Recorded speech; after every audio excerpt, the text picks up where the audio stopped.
ഈ കാര്യം നിങ്ങൾ അറിയാതെ പോകരുത്. എന്താണെന്ന് നോക്കാം. 9ാം ക്ലാസ്സിലെ അധ്യായം 5 എന്താണ്? രാസഗതികം എന്താണെന്ന് നോക്കുക. വാഹനങ്ങളിൽ എയർ ബാഗ് വിടരുന്നതിന്റെ രസതന്ത്രത്തെക്കുറിച്ച് നമുക്കൊന്ന് നോക്കാം. വാഹനങ്ങളിൽ സുരക്ഷയ്ക്കായി എയർ ബാഗുകൾ എന്ത് ചെയ്യുന്നു? ഉപയോഗിക്കുന്നു.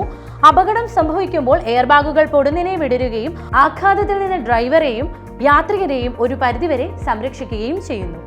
കൂടാതെ ഇപ്രകാരത്തിൽ ബാഗ് വിടരുന്നത് ഏത് വാതകത്തിന്റെ ഫലമായാണ്? സോഡിയം അസൈഡ് എന്ന രാസപദാർത്ഥം വിഘടന രാസപ്രവർത്തനത്തിന് വിധേയമായി ഉണ്ടാകുന്ന നൈട്രജൻ വാതകം ബാഗിൽ നിറയുന്നതിന്റെ ഫലമായാണ്.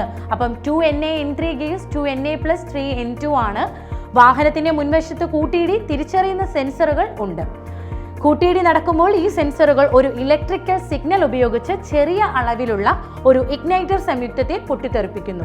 ഈ ജ്വലനത്തിൽ നിന്നുള്ള താപം സോഡിയം അസൈഡിനെ വിഘടിപ്പിച്ച് എയർ ബാഗിൽ നിറയ്ക്കാൻ ആവശ്യമായ നൈട്രജൻ വാതകം എന്ത് ചെയ്യുന്നു? ഉൽപ്പാദിപ്പിക്കുന്നു. വെറും 0.03 സെക്കൻഡ് സമയം മാത്രമാണ് ഇതിന് വേണ്ടി വരുന്നത്. ഈ അറിവുകളെല്ലാം ഉൾക്കൊള്ളിച്ചിരിക്കുന്നത് SCERT അറിവിടം സയൻസിലാണ്. SCERT അറിവിടം നിങ്ങളുടെ മുന്നിലോട്ട് എത്തിയിരിക്കുന്നു. നിങ്ങൾക്കിത് ആമസോൺ, ഫ്ലിപ്കാർട്ട് അതുപോലെ നമ്മുടെ തന്നെ വെബ്സൈറ്റിലും നിങ്ങൾക്ക് എന്ത് ചെയ്യാം? പർച്ചേസ് ചെയ്യാവുന്നതാണ്. ഇതിൽ teachers factory, learning room, question bank എന്നിവയെല്ലാം ഉൾക്കൊള്ളിച്ചിരിക്കുന്നു. കൂടുതൽ വിവരങ്ങൾക്ക് സ്ക്രീനിൽ കാണുന്ന നമ്പറിൽ കോൺടാക്ട് ചെയ്യാനും മറക്കണ്ട.